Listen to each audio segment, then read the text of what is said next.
नमस्कार, मी तन्मय टिल्लू. रात्रीचे 8 वाजतात आणि आपण पाहताय सत्यमेव जयते हे बातमीपत्र. बातमीपत्राच्या सुरुवातीलाच बातमी थेट येते बीडमधनं. बीड प्रकरणासंदर्भातली मंत्री धनंजय मुंडेंवर राजीनाम्यासाठी आता दबाव वाढल्याची चर्चा आहे. आणि अशातच अंजली दमानी यांनी मुंडे कराड कंपनीचा नेमका काय कच्चा चिठ्ठा अजितदादांकडे दिला. अजितदादा आता मुंडेंबाबत काय निर्णय घेणार जाणून घेऊ. धनंजय मुंडे राजीनामा देणार? दमानी यांनी दादांना दिले मुंडे कराड कंपनीचे पुरावे.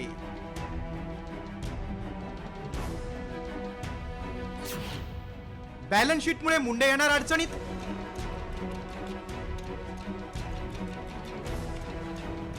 बीड सरपंच हत्या प्रकरणात मुख्य सूत्रधार असल्याचा आरोप होत असलेल्या वाल्मिक कराडचे मंत्री धनंजय मुंडेंशी थेट संबंध असल्यानं राजीनाम्याची मागणी होते. आता या प्रकरणात सामाजिक कार्यकर्त्या अंजली दमानी या मैदानात उतरल्या. त्यांनी कराड आणि मुंडेंच्या आर्थिक संबंधाची कुंडलीच काढली. दमानी यांनी थेट उपमुख्यमंत्री अजित पवारांची भेट घेतली. या भेटीत त्यांनी मुंडे आणि वाल्मिक कराड यांच्या एकत्र कंपन्यांची काही कागदपत्र दादांकडे सोपवली. एवढंच नव्हे तर अजितदादांनी धनंजय मुंडेंवर कारवाई न केल्यास थेट कोर्टात जाणार असल्याचा इशारा दिलाय. मात्र याबाबत मुख्यमंत्री फडणवीस आणि उपमुख्यमंत्री अजित पवार निर्णय घेतील असं सांगत धनंजय मुंडेंनी अधिक बोलणं टाळलंय. माननीय अंजली दमानिया या स्वतः आदरणीय उपमुख्यमंत्री अजितदादा पवार साहेबांना भेटल्यात आणि त्यांना जाऊन भेटून ज्या कागदपत्रासहित त्या भेटल्यात त्यावरती माननीय उपमुख्यमंत्री अजितदादा आणि माननीय मुख्यमंत्री देवेंद्र भाऊ आणि उपमुख्यमंत्री अजितदादा यावरती स्पष्ट उत्तर देतील आणि ते उत्तर त्यांनीच द्यावं अशी माझी सुद्धा या ठिकाणी इच्छा आहे. तर अजित पवार धनंजय मुंडेंचा राजीनामा घेतील असा ठाम विश्वास पवारांच्या राष्ट्रवादीचे आमदार संदीप क्षीरसागर यांनी व्यक्त केलाय. आमची प्रामुख्याने मागणी आहे की धनंजय मुंडे साहेबांनी जोपर्यंत या केसचा निकाल लागत नाही आणि दोषी फासावर चढत नाहीत त्यांनी राजीनामा दिला पाहिजे. काय वाटतं आज नेमका निर्णय काय होईल? काय राजीनामा घेतील धनंजय मुंडेंचा अजित पवार? मला असं वाटतं राजीनामाच घेतील. दमानी यांनी कराड मुंडेंच्या कंपनीचे पुरावे सादर केलेत. मुंबई हायकोर्ट आणि पोलीस महासंचालक रश्मी शुक्ला यांच्याकडेही 40 कागदपत्रे सादर केली आहेत. नेमकं काय आहेत हे पुरावे ते पाहूया. जगमित्र शुगरची 88 एकर 34 गुंठे जमिनीत कराड मुंडे पार्टनर आहेत. जगमित्र शुगर मिलमध्ये राजश्री मुंडे आणि वाल्मिक कराड संचालक आहेत. व्यंकटेश इंडस्ट्रियल सर्व्हिसेसमध्ये राजश्री धनंजय मुंडे आणि वाल्मिक कराड एकत्र आहेत. 2022 मध्ये कंपनीचा नफा 12 कोटी 27 लाख रुपये होता. कंपनीनं 2022 मध्ये अखेरची बॅलन्स शीट भरली. इंडिया सिमेंट कंपनीच्या फ्लाय ॲशच्या वाहतुकीतही कंपनीचा सहभाग आहे. कराड मुंडे यांच्यात जमीन एकत्र, कंपनी एकत्र, फ्लाय ॲश वाहतूक एकत्र असल्याचा दावा आहे. दमानी यांनी थेट कागदपत्र जाहीर केल्यामुळे धनंजय मुंडेंच्या राजीनाम्यासाठी महायुती सरकारवर दबाव वाढलाय एवढं नक्की. त्यामुळे मुख्यमंत्री फडणवीस आणि उपमुख्यमंत्री अजित पवार त्यांना पाठीशी घालणार की त्यांचा राजीनामा घेऊन स्वच्छ कारभाराची ग्वाही देणार याकडे सगळ्यांचं लक्ष आहे. ब्युरो रिपोर्ट, साम टीव्ही. त्यामुळे हे प्रकरण आता काय वळण घेतं हे पाहणं तितकंच महत्त्वाचं असणार आहे. पुढचं धनंजय मुंडेंबाबत अजित पवारांनी देखील आता सावध भूमिका मात्र घेतली आहे. दमानी यांनी दिलेली कागदपत्र मिळाली, मात्र वस्तुस्थिती पाहून निर्णय घेऊ असं उपमुख्यमंत्री अजित पवार म्हणतायत.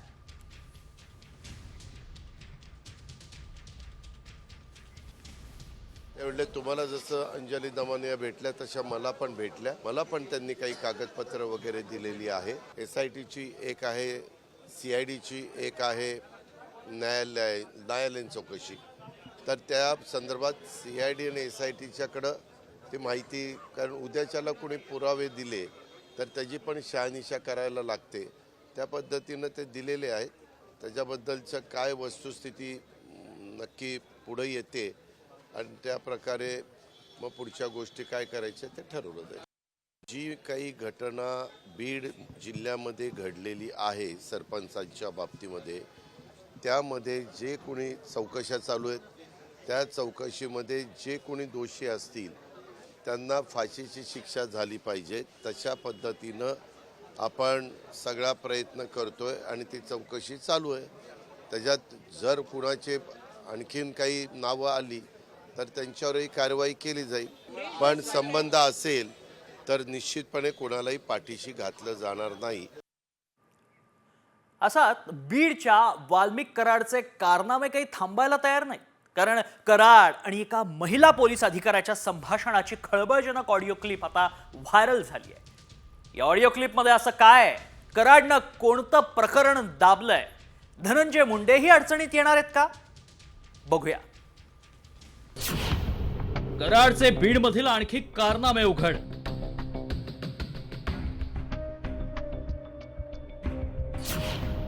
कराड म्हणतो बीडचा बाप मीच.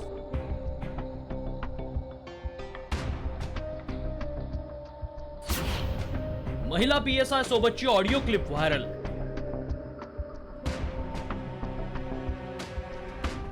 मकोका कायद्यात जेरबंद असलेल्या वाल्मिक कराडचे नवनवे कारनामे समोर येत आहेत. स्वतःचे आणि कार्यकर्त्यांचे गुन्हे दाबण्यासाठी पोलिसांवर दबाव टाकणाऱ्या कराडची अशीच एक ऑडिओ क्लिप आता व्हायरल झाली आहे. लोकसभा निवडणुकीदरम्यान सोशल मीडियावरील कराडच्या कार्यकर्त्यानं टाकलेल्या आक्षेपार्ह पोस्ट विरोधात दाखल केलेली तक्रार मागे घेण्यासाठी वाल्मिक कराडनं तत्कालीन सायबर सेलच्या महिला पोलीस अधिकारी निशिगंधा खुले यांना फोन केला होता. या संभाषणात वाल्मिकनं थेट मी बीडचा बाप असल्याचं सांगत कायदा सुव्यवस्थेची लक्तरच वेशीला टांगल्याचं दाखवलंय. या ऑडिओ क्लिपमध्ये नेमकं काय संभाषण झालं ऐकूया. हॅलो, ताई वाल्मिक कराड बोलतो. हा बोला ना. ते काय ते फोन करायला ते सिल्लर नाही फोन ते काय येणार तिकडे लका बेजार करते. पोस्ट डिलीट केलं की बस झालं ना. दुसरं काय पाहिजे?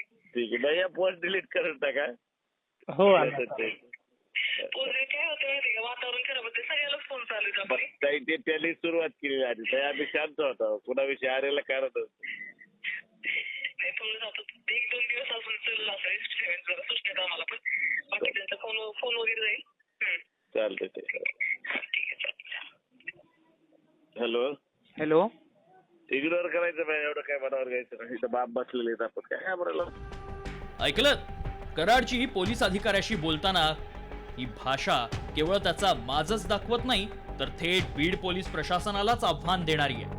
आणि त्यामुळेच भाजप आमदार सुरेश धस यांनी या क्लिपवरूनच मंत्री धनंजय मुंडेंवर पुन्हा निशाणा साधलाय. कराड शिवाय ज्यांचं पान हलत नाही त्या धनंजय मुंडेंचं या प्रकरणातलं पान कसं हललं, असा थेट सवाल धस यांनी केलाय. की आमच्या पंकजाताई यांनी त्या दसरा मेळाव्यामध्ये एक वाक्य वापरलं होतं की ज्यांच्याशिवाय धनंजय मुंडेंचं पान हलत नाही असे वाल्मिक अण्णा. हे बहुतेक तुमच्याकडं जर स्टोअर असेल तर ते वाक्य सुद्धा काढून ठेवा, कारण आजचा जो फोन त्या लेडीचा झालेला आहे तो अतिशय भयानक प्रकरणामधला आहे. आणि मग ते पान सुद्धा धनंजय मुंडेंशिवाय हल्लंय का नाही हे मला बघायचं. कराड सायबर सेलच्या ज्या महिला अधिकाऱ्याशी फोनवरून बोलला त्या निशिगंधा खुळे कोण आहेत पाहूया. गेवराई पोलीस ठाण्यात पोलीस उपनिरीक्षक म्हणून सध्या कार्यरत. बीड सायबर सेलमध्ये पोलीस उपनिरीक्षक म्हणून कार्यरत होत्या. लोकसभा निवडणुकीदरम्यान आक्षेपार्ह पोस्ट करणाऱ्यांवर कारवाई केली. कारवाई करू नये म्हणून कराडनं फोन केला. त्याचीच ऑडिओ क्लिप व्हायरल. कराडची व्हायरल झालेली ऑडिओ क्लिप हे गंभीर प्रकरण असल्याचा दावा धसांनी केलाय. विशेष म्हणजे मंत्री धनंजय मुंडेंचं कनेक्शनही त्यांनी या प्रकरणाला जोडलंय. त्यामुळे आता हे प्रकरण केवळ सोशल मीडियाच्या पोस्ट विरोधात कारवाई मागे घेण्यापुरतच आहे की आणखी काही, असा सवाल आता निर्माण झालाय. मात्र सर्वात धक्कादायक म्हणजे वाल्मिकनं स्वतःला बीडचा बाप घोषित करून पोलीस व्यवस्थेलाच दिलेलं आव्हान आहे. ब्युरो रिपोर्ट, साम टीव्ही. आणि आता हीच ऑडिओ क्लिप राजकीय वर्तुळात चर्चेचा विषय ठरतीये. कारण कराडची ही ऑडिओ क्लिप डिलीट करू नका हे प्रकरण अत्यंत भयंकर असून पुढचे 15 दिवस चालणार आहे, असं मोठं विधान भाजपचे आमदार सुरेश धस यांनी केलंय. महिला अधिकारी कोण, त्यांनी स्पीकर ऑन कसा काय केलाय, कुणाच्या समोर कुणाला बोललंय, किरकोळ प्रकरण आहे सोडून दे, हे प्रकरण काय आहे काय नाही आहे हे सर्व मीडियानी उद्याच्याला परवाच्याला म्हणजे उद्यापर्यंत सुद्धा मीडियाचा शोध मला वाटतं खूप स्ट्रॉंग असतो. मीडियाने जाऊन चौकशी करावी आणि त्याच्यानंतर मी उत्तर देईन. मी एकच बोलतो की हे 15 दिवस चालणार आहे ही क्लिप. फक्त एवढे लक्षात ठेवा, तुम्ही डिलीट करू नका. तर अंजली दमानी यांनी वाल्मिक कराडच्या व्हायरल ऑडिओ क्लिपवर काय प्रतिक्रिया दिली आहे तेही पाहूया. सुरुवातीला एक माणूस नाशिकहून फोन करतोय असं सांगितलंय आणि तो म्हणतो की मला पुन्हा पोलीस त्रास द्यायला लागलेत, म्हणून थाटात त्याचा फोन होल्ड करून वाल्मिक कराड एका नंबरला फोन करतात. त्या कोणी एक पोलीस निरीक्षक महिला होत्या आणि त्यांना ज्या थाटात ते बोलतात की आपली माणसं आहेत, आपला पोरगा आहे, त्याला कारवाई करू नका, हसत खेळत ते फोन ठेवतात आणि मग ठेवल्यानंतर पुन्हा ज्या थाटात त्या पहिल्या माणसाशी बोलतात की इथे बाप बसलाय, तू ऐकलं ना मी काय बोललो त्यांना. आणि याच वाल्मिक कराड संदर्भात खासदार संजय राऊतांनी मोठा गौप्यस्फोट केला. काही दिवसांनीच वाल्मिक कराड भाजपच्याच गोटात असेल असं राऊत म्हणाले. वाल्मिक कराडला सोयीसुविधा पुरवल्या जात असल्याचा आरोपही राऊतांनी केला. आणि यांच्या आधी तिथं आंदोलन सुरूच होतं, लोक रस्त्यावर आलेच होते. सुरेश धस यांनी तर तांडव केलेलं आहे आणि अंजली दमानिया यांचाही भाजपचाच संबंध आहे किंवा संघ परिवाराशी असेल फार तर. त्याच्यामुळे काय होईल आज फैसला यात पडू नका, काहीच फैसला होणार नाही. काही दिवसांनी वाल्मिक कराड हे राजकारणात येतील आणि ते भाजपच्याच गटामध्ये बसलेले असतील. इकडे दुसरीकडे सरपंच देशमुख हत्येतील फरार कृष्णा आंधळेचा घातपात झालाय असा दावा करतायत संदीप क्षीरसागर. तर क्षीरसागरांकडे एवढी माहिती कशी काय? आरोपी आणि क्षीरसागरांचा संबंध असल्याचा पलटवार धनंजय मुंडेंनी केलाय. सापडत नाही किंवा प्रकरण सापडू शकत नाही, त्याला शोधण्या कसं रोज आहे तुमची काय वेगळी मागणी जायचं की अशा पद्धतीनं तो नाही आता परदेशात गेलेला आहे किंवा काही त्याचा मृत्यू झालेला आहे, परदेशात गेला कुठे वेगळी तुमचा संशय काय आहे? माझा संशय आहे, जर हे बघा एखाद्या व्यक्तीला पोलिसांनी पकडायचं ठरवलं की तो 24 तासात सापडतो. 24 तासात सापडतो. काहीतरी घातपात त्याच्या जीवाशी झाला असेल मला असं वाटतं. आता एवढं जर संदीप क्षीरसागरांना माहीत असेल, आणखीन कुणाकुणाला जे काही माहीत असेल, याचा अर्थ मी असं समजतो की त्यांचे आणि त्या आरोपीचे कुठेतरी आता संबंध आहेत आणि ते संबंध असल्याशिवाय ही माहिती त्यांना मिळू कशी शकते? जी माहिती त्या कृष्णाला काय झालंय काय नाही झालंय याची पोलिसांना माहिती नाही, मला माहीत नाही, म्हणजे तुमचे एवढे मायक्रो मायक्रो मायक्रो कॅमेरे त्याला माहिती नाही, तर त्याला कशी माहिती असू शकते? सरपंच हत्या प्रकरणामध्ये अजित पवारांना टार्गेट केलं जात आहे असा गंभीर आरोप खासदार सुप्रिया सुळेंनी केलाय. सत्ताधारी अजित पवारांना टार्गेट करत असल्याचं सुळेंचं आता म्हणणं आहे आणि त्यामुळेच अनेकांच्या भुवया उंचावल्या. सगळं राष्ट्रवादी काँग्रेस पक्ष, अजित पवार ह्यांच्याच पक्षावर हा एवढा अटॅक का होतोय आणि अनेक म्हणजे सगळ्याच पक्षाचे आणि सत्ताधारी लोक जास्त अटॅक करतात, ह्याचं मला आश्चर्य वाटतंय. म्हणजे एकत्र तुम्ही एक कॉमन मिनिमम प्रोग्राम करून इलेक्शन लढला, मग अजित पवार, राष्ट्रवादी काँग्रेस पक्ष अजित पवारनाच का टार्गेट केलं जात आहे असं? बातमी बीडमधनंच, कारण बीडमध्ये देशमुखांच्या हत्येनं आणखी काही खुनांचा उलगडा होत गेलाय. देशमुखांच्या आधीच कोणत्या 2 जणांचा खून करण्यात आला, ही प्रकरणं कशी दाबली गेली, याचंही कराड कनेक्शन कसं उघड झालंय पाहूया. देशमुखांच्या खुनानं उलगडले अनेक खून. महादेव मुंडेनंतर सौरभ भोंडवेंच्या मृत्यूचाही गुण. तिसऱ्या खुनाचं कराड कनेक्शन उघड. सरपंच संतोष देशमुखांच्या हत्येनंतर बीडच्या जमिनीत पुरली गेलेली अनेक खुनांची प्रकरणं आता बाहेर येऊ लागली आहेत. परळीतला व्यावसायिक महादेव मुंडेची परळीत हत्या झाल्याचा खळबळजनक आरोप काही दिवसांपूर्वी करण्यात आला होता.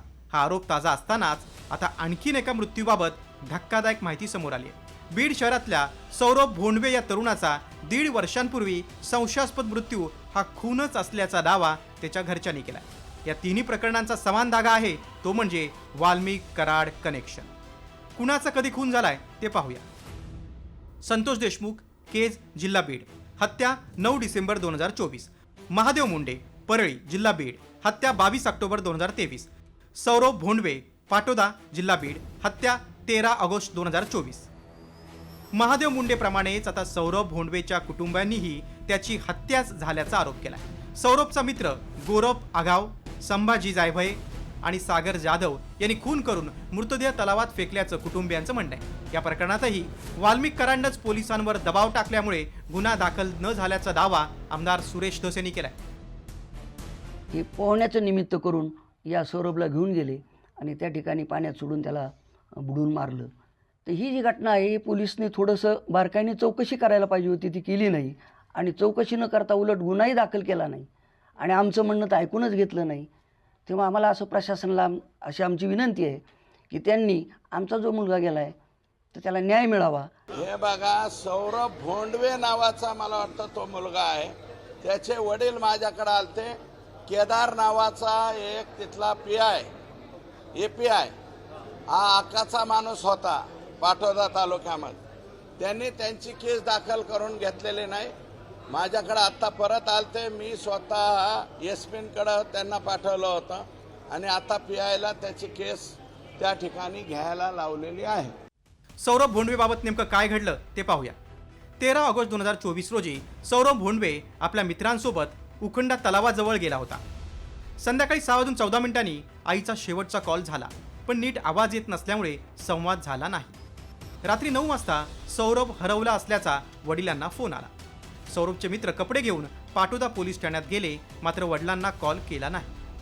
घटनेच्या रात्री शोध घेऊनही मृतदेह सापडला नाही. मात्र 2 दिवसांनी तलावातच सौरभचा मृतदेह सापडला. 4 दिवसानंतर भोंडवे कुटुंबियांची तक्रार नोंदवण्यास पोलिसांनी नकार दिला. त्यामुळे आणखी एका प्रकरणात गुन्हेगार आणि बीड पोलिसांचं साटोलोटं समोर आलंय. त्यामुळे मात्र बीड जिल्ह्यातील खुनांची मालिका आणखी किती मोठी आहे आणि बीडच्या जमिनीत आणखी काय काय गूढ दडलंय याची सखोल चौकशी होणं गरजेचं आहे. ब्युरो रिपोर्ट, साम टीव्ही. धनंजय मुंडेंवर गंभीर आरोप होत असतानाच आज त्यांनी मुख्यमंत्री फडणवीसांची भेट घेतली आहे. आता मुंडे 2 दिवस दिल्ली दौऱ्यावर जाणार आहेत. सरपंच हत्येप्रकरणी कराडचं नाव समोर आल्यानं मुंडेंच्या राजीनाम्याची मागणी जोर धरतीये आणि त्यामुळे आता धनंजय मुंडे दिल्लीत कुणाची भेट घेणार? मुंडे राजीनामा देणार का, असे अनेक सवाल उपस्थित होत आहेत.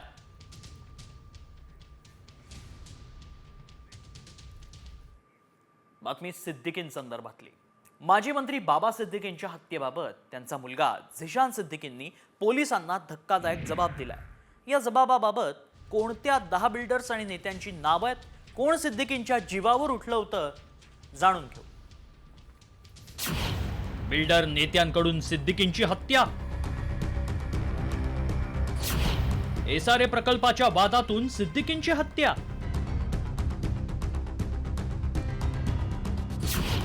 झिशान सिद्दीकींचा खळबळजनक जबाब.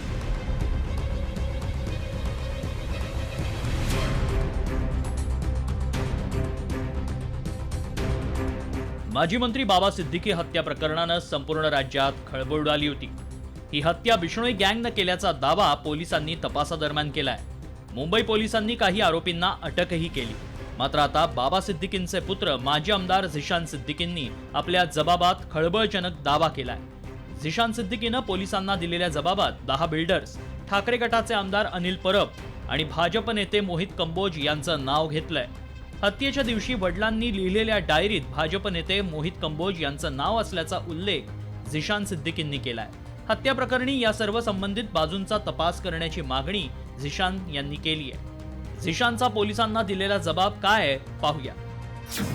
वांद्रेमध्ये विकासकांकडून अन्याय होत असल्यानं नागरिक माझ्या संपर्कात होते.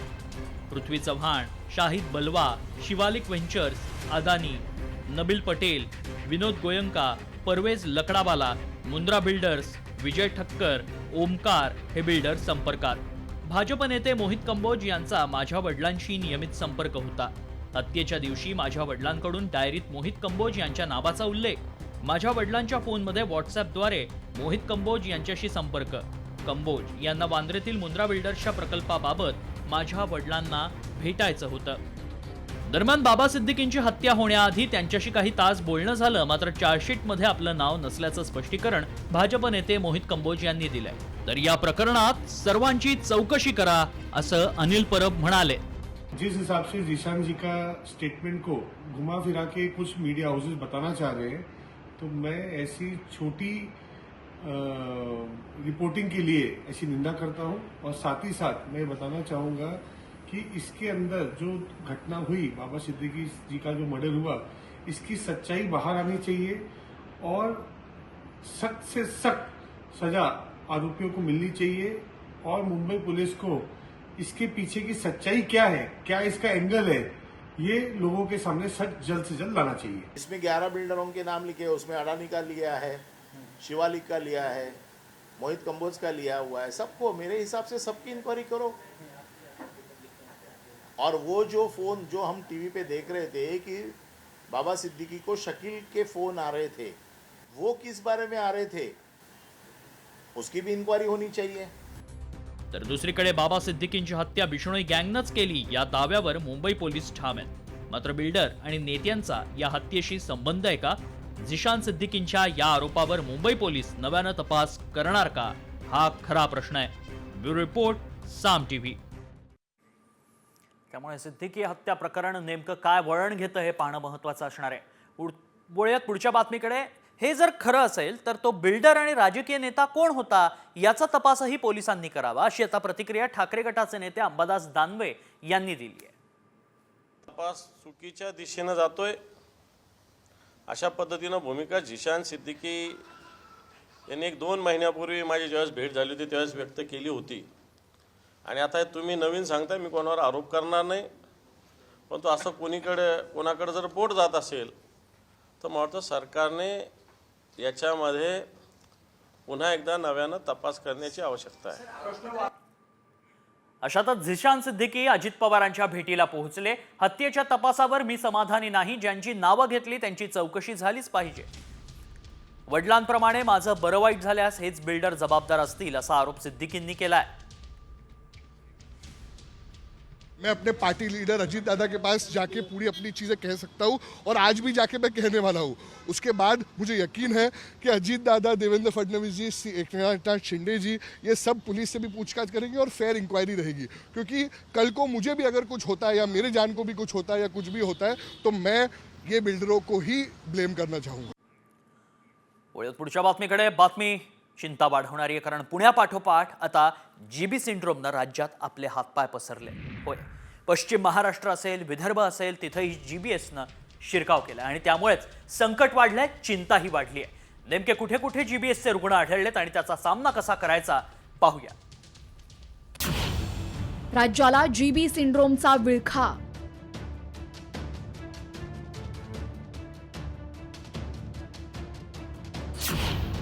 विदर्भ, पश्चिम महाराष्ट्रातही जीबीएसचा शिरकाव।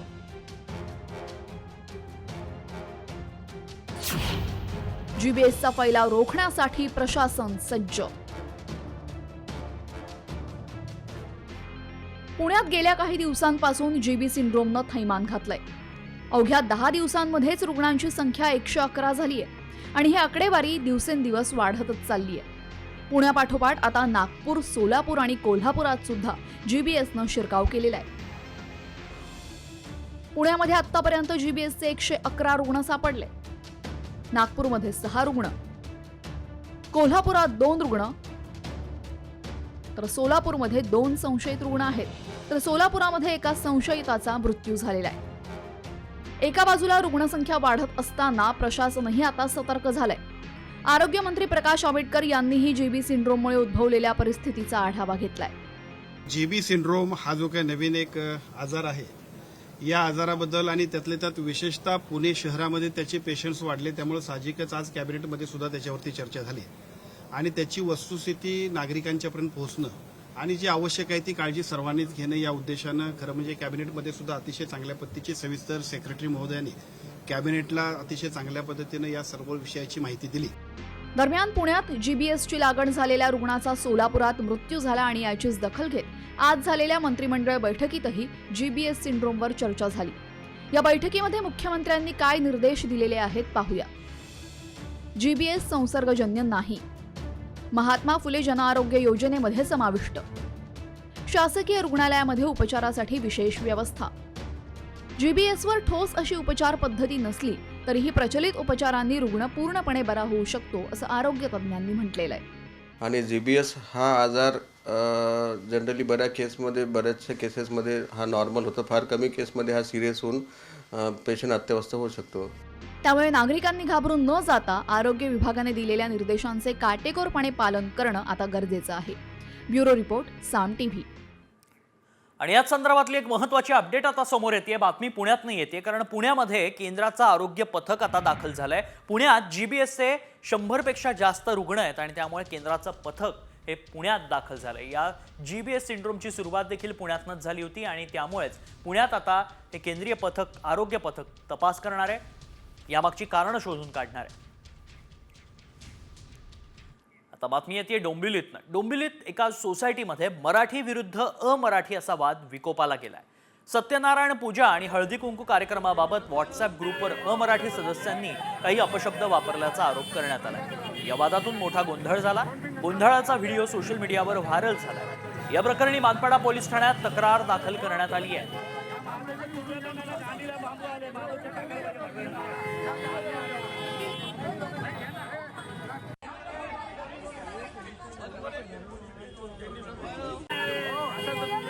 एका व्हॉट्सअप ग्रुपवरती त्यांनी सत्यनारायण पूजेच्या संदर्भामध्ये अभाष्य केलं आणि वरतून सर्व महिलांना बाहेर येऊन दम देऊन विचारलं की तुम्ही हे सगळं कोणाला विचारून केलं, तुम्ही आम्हाला विचारलं का, न विचारता कसं काय केलं. आणि याच्यावरनं ते वाढत गेलं. सगळ्या महिला एकत्र आल्या. त्यावेळी त्यांनी मराठी भाषिकांना अतिशय अश्लील भाषेमध्ये शिवेगाळी केली. भट नावाचे इसम त्या सोसायटीमध्ये राहतात. त्यांनी व्हॉट्सअप ग्रुपवर विरोध दर्शवला आणि तुम्ही नास्तिक आहात असे शब्द वापरले. त्यामुळे त्यांच्यात वाद झाला. चिराग लालन हा पण इसम त्या सोसायटीमध्ये राहतो, तो पण तेथे आला आणि त्यांनी थोडे मराठी माणसाबद्दल अपशब्द वापरले असं महिलांची तक्रार आल्याने पोलिसांनी तत्काळ त्या ठिकाणी जाऊन शांतता राखण्याची सर्वांना समज दिली. सदर ठिकाणी शांतता झाली आणि त्यांच्या तक्रारीनुसार मानपाडा पोलीस ठाणे येथे गुन्हा दाखल करण्यात आला. पुढील कारवाई चालू आहे. स्थानिक स्वराज्य संस्थांच्या निवडणुका आणखी लांबणीवर पडल्या आहेत. ओबीसी आरक्षण आणि स्थानिक स्वराज्य संस्था निवडणुकांप्रकरणी 25 फेब्रुवारीला सुप्रीम कोर्टात सुनावणी होणार आहे. गेल्या 4 वर्षांपासून या प्रकरणाची सुनावणी लांबणीवर पडतीये. त्यामुळे राज्यातील 29 महानगरपालिका, 257 नगरपालिका, 26 जिल्हा परिषद, 289 पंचायत समित्यांच्या निवडणुका आता प्रलंबित आहेत. त्यामुळे कोर्टाचा निकाल कधी लागणार याकडे आता लक्ष लागलंय. आता 25 फेब्रुवारीला जर निर्णय आला, जर त्यांनी जैसे ते स्थिती उठवली तरच पुढची म्हणजे एप्रिल मे पर्यंत या निवडणुका होऊ शकतील. त्यामुळे आता 25 फेब्रुवारीची तारीख ही इम्पॉर्टंट आहे आणि कोर्टाने तो रिक्वेस्ट मान्य केला आहे की हे हाय ऑन बोर्ड होईल. मॅटर लवकर ऐकण्यात येईल, म्हणजे सुरुवातीच्या मॅटर्समध्ये असेल. पुढची तारीख आता 25 फेब्रुवारी आहे. बॉलिवूड अभिनेत्री ममता कुलकर्णी किन्नर आखाड्याची महामंडलेश्वर झाली. मात्र शंकराचार्यांनंतरचं सर्वात मोठं असलेलं हे साधू संतांचं पद मिळवलेल्या ममताचा पुढचा प्रवास कसा असणार? ती पुन्हा बॉलिवूडमध्ये परतू शकणार का? पाहूया. महामंडलेश्वर ममताचं पद किती मोठं?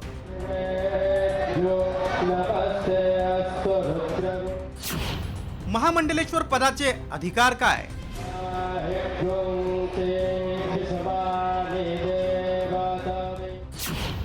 महामंडलेश्वर ममता काय करणार?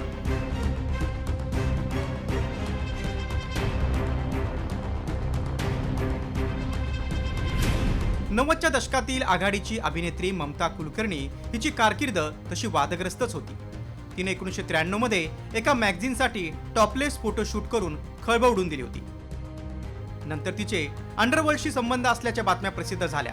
पुढे ती ड्रग्ज माफिया विकी गोस्वामी सोबत असल्याचंही बोललं गेलं. वर्ष 2000 पासून ती भारतापासून दूर परदेशात राहिली आणि अचानक 2024 मध्ये पुन्हा भारतात आली.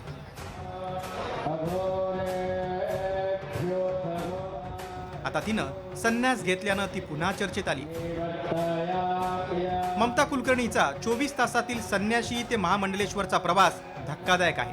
तिनं गुरुदक्षिणा जुना आखाड्यातून घेतली आणि महामंडलेश्वर किन्नर आखाड्यातून झाली. त्यामुळेच ममताला देण्यात आलेली ही उपाधी नेमकी काय, त्याला धर्मशास्त्रात किती महत्त्व आहे ते पाहूया. सनातन धर्मामध्ये सर्वात मोठे महंत शंकराचार्य. शंकराचार्यानंतर महामंडलेश्वर श्रेष्ठ. साधू संतांच्या 13 आखाड्यात महामंडलेश्वरचं पद आहे. आखाड्यांमध्ये महामंडलेश्वराचं पद सर्वात मोठं आहे. महामंडलेश्वरानं प्रामुख्यानं धार्मिक आध्यात्मिक मार्गदर्शन करणं आवश्यक असतं. हे खूप सन्मानाचं आणि अत्यंत जबाबदारीचं पद आहे. या पदावरती यथायोग्य माणूसच नेमला जातो असं आजपर्यंतचा इतिहास आपल्याला सांगतो. दरम्यान महामंडलेश्वर होण्याचा प्रवासही तितकाच कठीण असतो, त्यागानं भरलेला असतो. यातील टप्पे कसे असतात ते पाहूया. व्यक्तीच्या खाजगी आयुष्याची माहितीची तपासणी केली जाते. संबंधित आखाड्यातील पोलीस ठाण्याच्या अधिकाऱ्यांकडून इच्छुक व्यक्तीची चौकशी केली जाते. आखाड्याचे सचिव पंचायतीकडून पुन्हा तपास केला जातो. इच्छुक व्यक्तीचे गुन्हेगारीशी संबंध आहेत का याची तपासणी होते. महामंडलेश्वर झाल्यानंतर अनेक नियमांचं पालन करणं बंधनकारक आहे. कोणताही नियम तोडल्यास मोठी कारवाई किंवा महामंडलेश्वर पदावरून हकालपट्टी होऊ शकते. मुळात वादग्रस्त इतिहास असलेल्या ममतानं किन्नर आखाड्यातून महामंडलेश्वर होण्याचं का ठरवलं यावरून बरीच चर्चाही झाली. मात्र त्यामागची काही कारणं आहेत. महामंडलेश्वर पदासाठी किन्नर आखाड्याचे नियम थोडे शिथिल आहेत. महामंडलेश्वर बनल्यानंतरही कुटुंब आणि व्यवसायाला परवानगी आहे. इतर 13 आखाड्यांसारखे कठोर व्रत आणि साधना करण्याची आवश्यकता नाही. ममत्यानं संन्यास घेतला असला तरी तिनं किन्नर आखाड्याचं महामंडलेश्वर पद निवडलंय. त्यामुळे ममता पुन्हा बॉलिवूडमध्ये दिसल्यास नवल वाटायला नको. ब्युरो रिपोर्ट, साम टीव्ही. पुढच्या बातमीकडे बातमी येते. मुंबईतनं मोठी बातमी आहे, कारण मुंबईतील सिद्धिविनायक मंदिरात भाविकांसाठी ड्रेस कोड लागू करण्यात आलाय. भारतीय परंपरेला साजेसेच कपडे घालावे असा निर्णय सिद्धिविनायक मंदिर न्यासानं घेतलाय आणि त्यामुळे आता सिद्धिविनायक मंदिरात दर्शनासाठी जाण्यासाठी पारंपरिक वेश परिधान करूनच जावं लागेल. भारतीय परंपरेला साजेसेच असे कपडे घालावे. नागरिकांना संकोच वाटणार नाही असे कपडे परिधान करा. भाविकांनी अंगभर कपडे घातले पाहिजेत. अंगभर कपडे असलेल्यांनाच दर्शनासाठी प्रवेश दिला जाईल. ड्रेस कोड लागू केल्यानं वादाची शक्यता आहे. मंदिरामध्ये काही भाविक येतात, मग ते कोणी भाविक कुठल्या जातीचे धर्माचे पंथाचे असतील, स्त्री किंवा पुरुष असेल, ते काही भाविकांचे पेहराव हे संकोच वाटणारे, समोरच्याला संकोच वाटणारे होते की पेहरावामध्ये कसेही पेहराव त्यांनी परिधान केलेले असायचे. त्यामुळे आम्ही निर्णय घेतलेला आहे भक्तांच्या सूचनेनुसार, तक्रारीनुसार, की पुढच्या आठवड्यापासून श्री सिद्धिविनायक मंदिरामध्ये येणारा जो भक्त असेल त्याचा पेहराव हा शालीनता पावित्र जपणारा असावा. तर दुसरीकडे पंढरपूर देवस्थान समितीनं नवविवाहित जोडप्यांसाठी व्हीआयपी दर्शनाची सुविधा सुरू केली आहे. मंदिर समितीनं नवविवाहित जोडपं, स्थानिक नागरिक आणि दिव्यांगांना व्हीआयपी दर्शन देण्याचा निर्णय घेतलाय. स्थानिक नागरिकांना सकाळी 6 ते 7 आणि रात्री 10 ते 10:30 वाजेपर्यंत दर्शनाला सोडलं जाणार आहे. याची अंमलबजावणी उद्यापासूनच केली जाणार आहे. पंढरपूर येथील स्थानिक लोकांना सकाळी 6 ते 6:30 पर्यंत आपण दर्शन देत होतो, पण इथून आज मंदिरे समितीनं 6 ते 7 असा 1 तास सकाळी व सायंकाळी 10 ते 10:30 दर्शन देण्याची आज व्यवस्था केलेली आहे. नवीन लग्न झालेले जे जोडपे असतील त्यांच्यासोबत ते दोघं आणि त्यांच्यासोबत इतर 3 यांना दर्शनाला सोडायसाठी व्यवस्था केली गेलेली आहे. तुळजाभवानी देवीचं चरण स्पर्श करण्यासाठी महिलांना परवानगी द्यावी की नाही या ठरावावरून पुजारींच्या 2 गटात वाद उफाळण्याची माहिती मिळते. चरणस्पर्शाच्या मुद्द्यावरून भोपे पुजारी आणि पाळीकर पुजारी दोन्ही मंडळं आमनेसामने आली आहेत. भोपी पुजारी मंडळाकडून पाळीकर पुजारी मंडळाच्या महिलांना देवीच्या चरणस्पर्शाच्या ठरावाला विरोध करण्यात आला आहे. महाराष्ट्राची कुलस्वामिनी आई तुळजाभवानीच्या जे हक्कदार पुजारी आहेत यांच्या सौहष्ट महिलांना हळदी कुंकू वाहण्याचा अधिकार पूर्वापारपासून रूढी परंपरेनुसार आहे. पण या ठिकाणी काही लोकांनी व मंदिर प्रशासनातील काही भ्रष्ट कर्मचारी अधिकाऱ्यांनी या ठिकाणी विनाकारण जातीभेद करून आमच्या महिलांचा चरणस्पर्शाला विरोध दर्शवला. पुढच्या बातमीकडे धनंजय मुंडेंवर गंभीर आरोप होत असतानाच आज त्यांनी मुख्यमंत्री फडणवीसांची भेट घेतली आहे. आता मुंडे 2 दिवस दिल्ली दौऱ्यावर जाणार आहेत. दुसरीकडे मुख्यमंत्री देवेंद्र फडणवीसही उद्या दिल्ली दौऱ्यावर आहेत. त्यामुळेच धनंजय मुंडेंचा अचानक दिल्ली दौरा कशासाठी असा सवाल उपस्थित झालाय. सरपंच हत्येप्रकरणी कराडचं नाव समोर आल्यानं मुंडेंच्या राजीनाम्याची मागणी विरोधकांकडून करण्यात येते. देवेंद्र फडणवीसही दिल्ली दौऱ्यावर जाणार आहेत आणि त्यातच धनंजय मुंडे देखील 2 दिवस दिल्ली दौऱ्यात रवाना होत आहेत. त्यामुळे दिल्लीत नेमकं काय घडणार आहे, हा दिल्ली दौरा नेमका कशासाठी, राजीनाम्याची चर्चा एकीकडे जोर धरत असताना दिल्लीतून काही निर्णय होतो का हे पाहणं महत्त्वाचं असणार आहे. अधिक माहिती जाणून घेऊ आमचे प्रतिनिधी सचिन गाड सध्या संपर्कात आहेत. सचिन, दिल्लीत नेमकं काय घडणार आहे, दिल्ली दौरा नेमका कशासाठी? धनंजय मुंडे यांनी मुख्यमंत्र्यांची खतर भेट घेतली होती आणि आता आपण बघतोय की दुसऱ्याच दिवशी धनंजय मुंडे आणि देवेंद्र फडणवीस हे उद्या दिल्लीमध्ये असणार आहेत. मात्र उद्या दिल्लीत देखील त्यांची भेट होणं किंवा भाजपच्या वरिष्ठ नेत्यांची भेट होण्याची शक्यता नाकारता येत नाही. सध्या धनंजय मुंडे यांच्यावरच तसंच सरकारवरती देखील प्रेशर आहे. विरोधकांची मागणी आहे की धनंजय मुंडे यांचं मंत्रिपद जे आहे ते काढून घ्यावं. त्यामुळे आता दोघांच्या दिल्ली वारीला महत्वाचं आहे. आता उद्या दिल्लीमध्ये यांची भेट होते का, हे कोणत्या भाजपच्या वरिष्ठ नेत्यांना भेटतात का, हे पाहणं देखील महत्वाचं असेल. नक्कीच धन्यवाद सचिन, आपण दिलेल्या सविस्तर माहितीसाठी.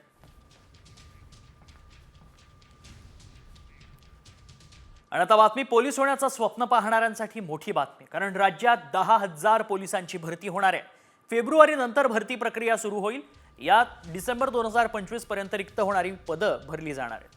पोलीस भरतीचा मैदानी परीक्षेचा टप्पा पावसाळ्यापूर्वी पूर्ण करण्यात येणार आहे. वाढती लोकसंख्या आणि गुन्ह्यांचे वाढलेलं प्रमाण पाहता पोलीस भरतीचा निर्णय घेण्यात आलाय. राज्यात 10,000 पोलिसांची भरती होणार आहे. फेब्रुवारी नंतर भरतीची प्रक्रिया सुरू होईल.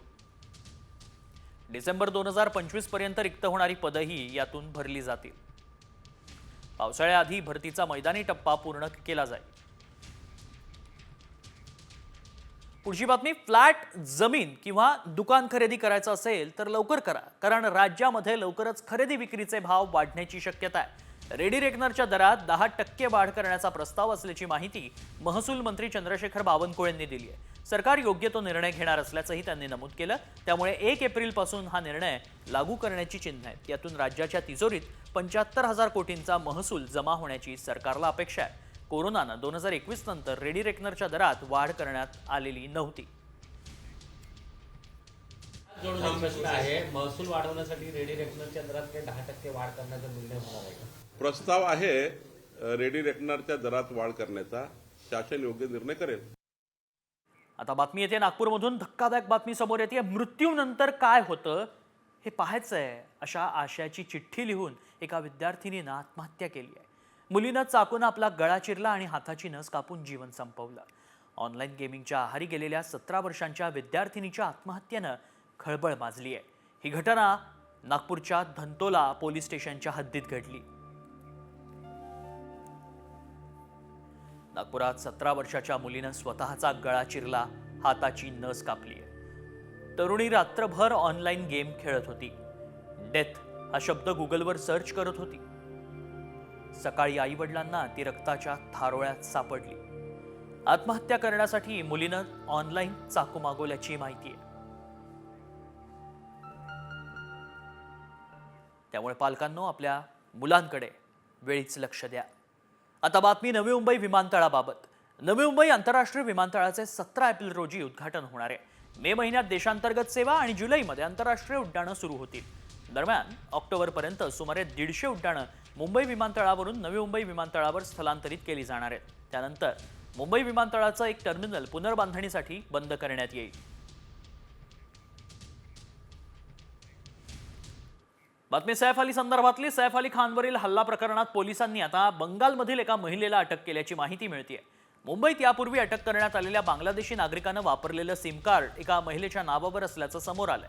या प्रकरणी पोलिसांनी बंगालमधून एका महिलेला नदिया जिल्ह्याच्या छपरामधून अटक केली आहे. या महिलेचं नाव खुखुमोनी जहांगीर शेर असल्याचं सांगितलं जातं. ही महिला बांगलादेशी आरोपी शरीफुलच्या माहितीतली असल्याचं कळतंय.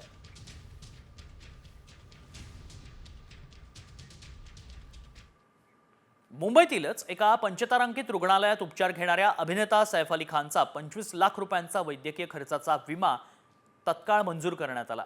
विमा कंपनीच्या कार्यपद्धतीवर असोसिएशन ऑफ मेडिकल कन्सल्टंट या डॉक्टरांच्या संघटनेनं मात्र सवाल उपस्थित केले.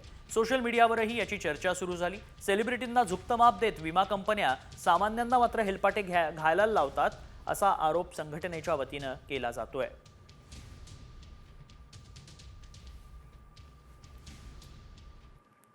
आणि आता बातमी येते पालघरमधून. पालघरमध्ये जमिनीच्या वादातून 2 गटात तुंबळ हाणामारी झाली.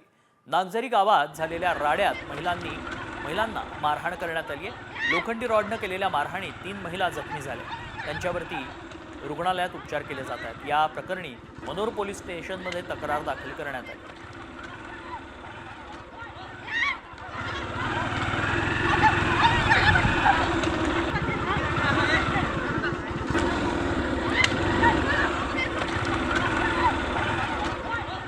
आमचं जुनं कंपाऊंडचं दुरुस्तीचं काम चालू होतं तेव्हा त्याने येऊन वाद घातले आमच्याशी, भांडण करायला लावले, तंगड्या तोडू वगैरे केलं. पण आम्हाला वाद घालायचे नको होते, भांडण पण करायचं नको होतं, म्हणून आम्ही दावा दाखल केला. दावा दाखल केल्यानंतर आमच्या बाजूने निर्णय लागला, म्हणून आम्ही ते कंपाऊंड परत करायला गेलो. काल असताना आम्हाला, माझ्या बहिणीला, मला खूप मारहाण केली. लोखंडाच्या रॉडने सदया घेऊन मारहाण केली आणि माझ्या मुलाला पण आणि माझ्या भावल्याला पण नती वगैरे खूप मारलं आम्हाला. पुढची बातमी मुंबईतनं राजकीय वर्तुळातनं मोठी बातमी. शिवसेना ठाकरे गटातील उपनेत्या आणि महिला विभाग संघटिका राजुल पटेल यांनी कालच शिवसेना शिंदे गटामध्ये प्रवेश केला आणि त्यानंतर जोगेश्वरी योशिवारा येथील काजूपाडा शिवसेना शाखा ताब्यात घेण्यावरून वाद सुरू झाला. राजुल पटेल यांनी शिवसेनेला टाळ ठोकल्यानंतर शिवसेना ठाकरे गटाचे शिवसैनिक आक्रमक झाले. त्यांनी देखील शाखेवरील आपला दावा केला. मात्र पोलिसांनी या ठिकाणी बंदोबस्त वाढवलाय. शिवसेना शाखा क्रमांक 61ला आता पोलीस छावणीचं स्वरूप आलंय. या ठिकाणी ओशिवारा पोलिसांकडून मोठा बंदोबस्त तैनात करण्यात आला असून मुंबई पोलीस, दंगल नियंत्रण पथक यांच्यासह राज्य राखीव पोलीस दलाच्या 2 तुकड्या पाचारण करण्यात आल्या. बातमी पुण्यात येते. पुणे जिल्ह्यात महाविकास आघाडीतील अंतर्गत वाद चव्हाट्यावर आलाय. ठाकरे गटाच्या बैठकीत इंदापूरच्या शिवसैनिकांनी सुप्रिया सुळेंच्या विरोधात नाराजी प्रकट केली आहे. तर लोकसभेच्या निवडणुकीत आम्ही सुप्रिया ताईंसाठी काम केलं, मात्र ताई आम्हाला मान देत नाहीत अशी नाराजी कार्यकर्त्यांनी व्यक्त केली आहे. सुप्रिया ताईंवरची नाराजी म्हणजे अतिशय हक्काची माणसं आपल्याच माणसावर माणसं रागावतात. सुप्रिया ताई या आमच्या आहेत, हक्काच्या आहेत आणि त्यामुळे आमच्या ताईंसाठी जर आम्ही कष्ट घेतलेले असतील तर आमच्या ताईंनी आमचं सुद्धा म्हणणं ऐकलं पाहिजे असं कार्यकर्त्यांना वाटणं स्वाभाविक आहे. बस तीच भूमिका त्यांनी मांडली आणि राऊत साहेबांनी सांगितलं की येणाऱ्या काळात सुप्रियाताईंची, राऊत साहेबांची आणि सगळ्या पदाधिकाऱ्यांची एकत्र बैठक होईल. इतकंच. एक मोठी बातमी समोर येते. माझा DNA भारतीय आहे असं विधान केलंय मुस्लिम देशाच्या राष्ट्रपतींनी. होय, इंडोनेशियाचे राष्ट्रपती प्रोबोवो सुबियांतो यांनी हे विधान केलं. यंदाच्या प्रजासत्ताक दिन सोहळ्यासाठी प्रमुख पाहुणे म्हणून सुबियांतो उपस्थित होते. मात्र मुस्लिम देशाच्या राष्ट्रपतींनी आपला DNA भारतीय असल्याचं सांगितल्यावर पाकिस्तानचा मात्र जळफळाट झालाय. I would like to report to the President, Prime Minister and Vice President, distinguished friends, a few weeks ago I had my genetic sequencing test and my DNA test, and they tell me that I have Indian DNA. So पुढच्या बातमीकडे. Torres घोटाळा प्रकरणी आर्थिक गुन्हे शाखेनं एक मोठी कारवाई केली आहे. युक्रेनियन अभिनेता अरमान अटाईनला अटक करण्यात आली आहे. टोरेस प्रकरणातील युक्रेनियन सूत्रधारांना मदत केल्याचा ठपका अभिनेत्यावर ठेवण्यात आला. आतापर्यंत टोरेस प्रकरणी ही 6वी अटक आहे. मात्र अटक करून टोरेसमध्ये गुंतवणूक केलेल्यांना पैसे मिळणार आहेत का, हा सवाल उपस्थित होतोय.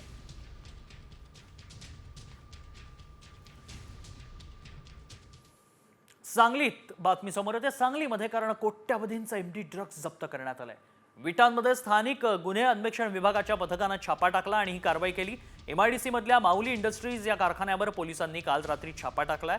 सांगली जिल्ह्यात MD ड्रग्ज प्रकरणी ही 3री मोठी कारवाई ठरतीये. याआधी कुपवाड आणि कवठे महाकाळ तालुक्यात MD ड्रग्जच्या साठ्यावर छापा टाकून पोलिसांनी सुमारे 500 कोटींचं MD ड्रग्ज जप्त केलं होतं.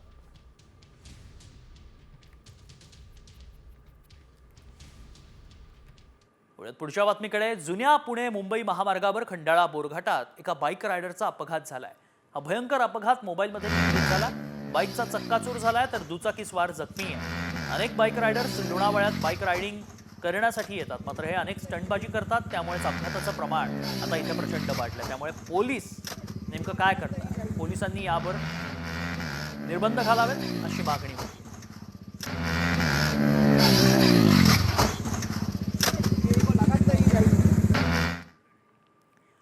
पुढची बातमी. शिवडी न्हावा शेवा अटल सेतूनं प्रवास करणाऱ्यांसाठी आता एक मोठी बातमी आहे, महत्त्वाची बातमी आहे. पुढील वर्षभरासाठी अटल सेतूवर 250 रुपये टोल कायम राहील. राज्य मंत्रिमंडळानं हा महत्त्वाचा निर्णय घेतलाय. त्यामुळे आता सेतूवर चारचाकीच्या एकेरी प्रवासासाठी 250 रुपये टोल भरावा लागेल.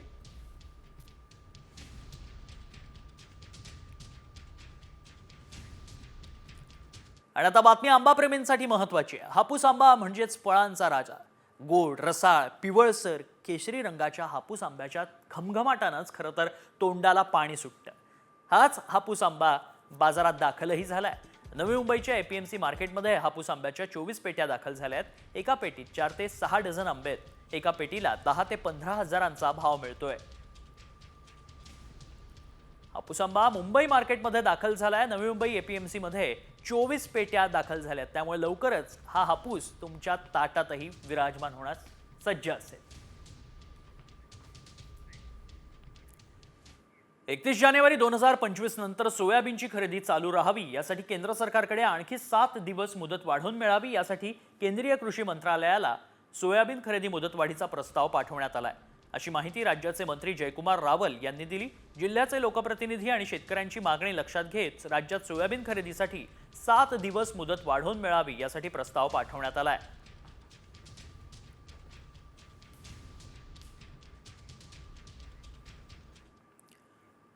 बातमी रेल्वेच्या दुजाभावाची आहे. रेल्वेनं अहमदाबादमधील कोल्ड प्ले कार्यक्रमासाठी विशेष गाड्या सोडल्या होत्या. मात्र दिल्लीत होणाऱ्या मराठी साहित्य संमेलनासाठी विशेष गाड्या चालवण्यात रेल्वेनं नकार दिला आणि त्यामुळे संमेलनासाठी आयोजकांना 50 लाख भरून रेल्वे गाडी आरक्षित करावी लागली आहे. 21 ते 23 फेब्रुवारी दरम्यान दिल्लीमध्ये 98वे अखिल भारतीय मराठी साहित्य संमेलन पार पडणार आहे. मात्र त्यासाठी रेल्वेनं दुजाभाव केल्याचं दिसतंय. कोल्ड प्लेसाठी या गाड्या सोडण्यात आल्याचं पाहायला मिळतंय. साहित्य संमेलनासाठी मात्र गाड्या चालवण्यास नकार देण्यात आलाय.